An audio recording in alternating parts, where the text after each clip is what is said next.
Hey guys, excuse my voice because I have a bit of a cold, but today we will be reviewing the minifigures of the set 10327, the LEGO Icons Dune Atreides Royal Ornithopter. And at the end of the month, I'll review the actual build of the set. So let's get right into this. Paul Atreides is perhaps the most jumbled mess of ideas that I have seen in quite some time. I say that as a LEGO Star Wars fan. Let's start with the hairpiece. It's actually accurate to the design of the character that this is depicting. I guess it works for his tidied up haircut. If there was one character to be in a still suit, it was Paul. Instead, he has this dark green dignitary outfit, which isn't a bad idea in itself. I have nothing against green, and in fact, I think it was a good choice not to make it black so that it looks a bit more unique. The thing is, this has one glaring inaccuracy. It has the Atreides symbol on the chest that is not present on Paul's suit. Instead, it's on Leto's. Why, then, put it on Paul if you want to replace the head, the hair, and the hands for this to be Duke Leto? But Leto has a chain going across the torso, so they tried to do a mix of outfits here. This is very LEGO Star Wars territory. They either should have put Leto in this outfit, which would have made a lot of sense because it's his most iconic look, over the still suit, and then put Paul in a still suit and given him the more iconic haircut, or they could just make the accurate suit for Paul. Paul's suit has these white stripes that go down into his legs, which is very fine detail to print on the legs, but I think it would have worked. He is completely missing doing all the legs. He has this knife accessory. His face print,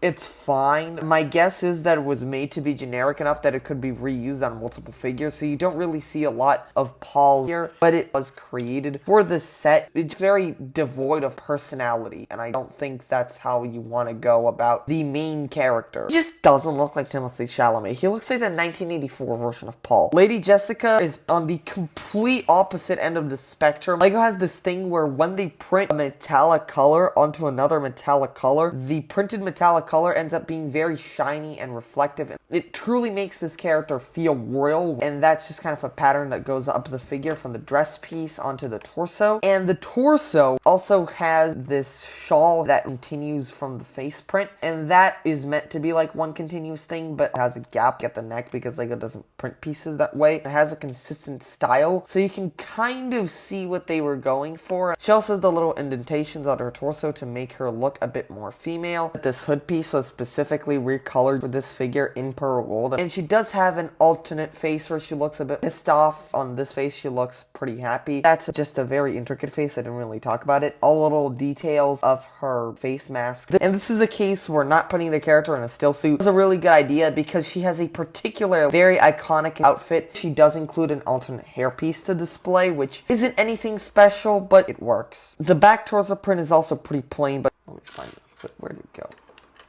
And here's Duncan Idaho. He is also not in a still suit. He is wearing the outfit that the characters generally use outside of the still suit, because you could easily use this torso for, say, Gurney Halleck and Paul whenever they're dueling at the very beginning of the first movie. Also, he has dark green legs. The face and hair are perfect likeness to Jason Momoa. He just has this really mischievous smirk on one side, which really gives off a lot of personality, unlike Paul over here. The hairpiece is a really genius reuse. It was introduced on Princess Tiana from Princess and the Frog, but the little bangs on the side kind of make it look like Jason Momoa. And if you remove the hairpiece, which again doesn't quite cover up the alternate face, which on my figure is printed pretty fuzzy for some reason, he has another one of the same knife as Paul, but he also has this large machete, which is shared with Gurney Halleck later on. Here is Duke Leto Atreides. His accessories are a pair of binoculars, which is kind of boring, but I guess it works. This is the character that I really think should have been in the distinctive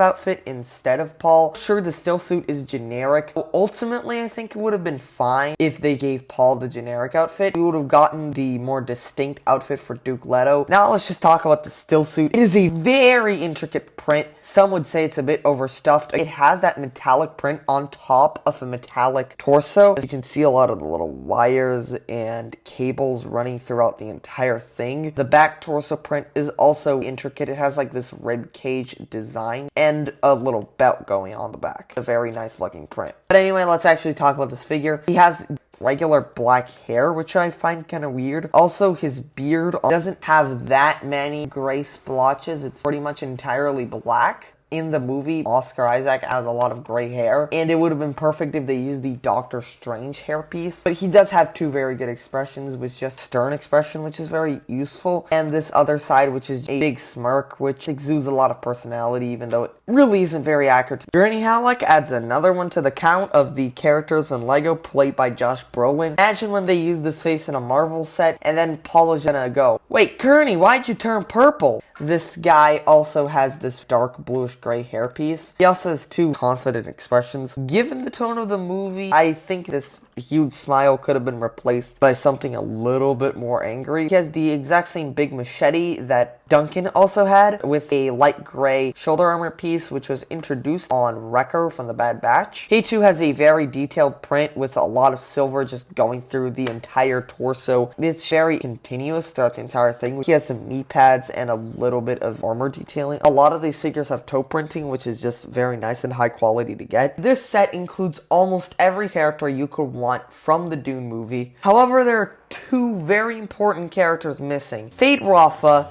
and Stilgar. It would have been very easy to include Stilgar in the set. You already have the Sil suit. You could choose a hairpiece, make a new head. Fade Rafa, which I think would have been a bit more interesting because it would have added another villain to the set. Now that would have been a bit more intricate because they probably have to do a new print for the torso, a new print for the head, maybe some dual mode arms. Maybe that was out of the budget, so they decided to make a new cape piece and a new head for Liet Kynes. These gigantic scythes are very distracting. There's just two of the same, very basic build. Cape piece is amazing. I'm not gonna refute that. However, her cape in the movie is a lot more tattered. It just has a couple ruffles in it. And her cape in the movie is basically just two strands of cloth draped over her. And I think the reason they did this was just so that you could use this cape piece to represent other figures. She's the first figure to have the blue Fremen eyes. They stand out a lot more, but it works as a stylized interpretation. Her back face print, I can barely tell what expression that is because it's covered by this mouthpiece, which is really nice. Also, this hairpiece is reused from Caro Mordo, and I think it does work. Let's see what the face print looks like. Overall, good figure, but most replaceable character in the set. Now, Chani. This figure is perfect if it weren't for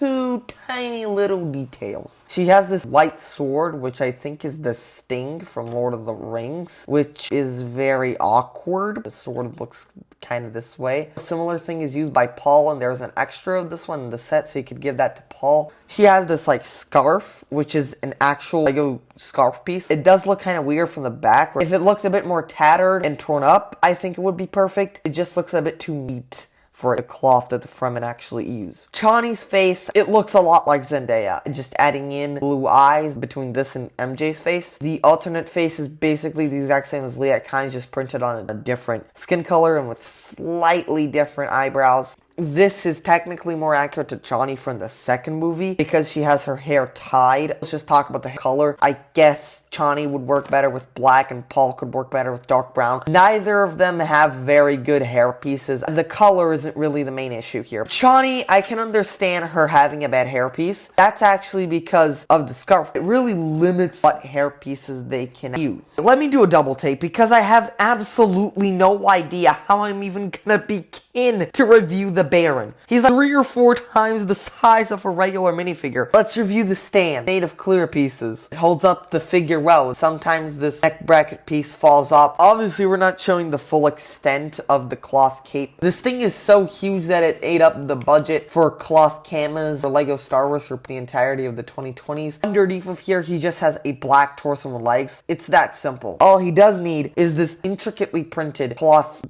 cape. It's also kind of hard, kind of soft. I don't really know it. It feels decent to the hand. I don't know how to review it. The face print. It's similar to Luthen's from Andor, but it just looks a bit uglier and, dare I say, fatter, and it has less defined eyebrows. The cape comes in these 3 sections. The middle one has detailing. The 2 back ones joined together to form just one. And unless you remove the arms, the torso is just stuck underneath these. Thanks for watching, and bye, guys.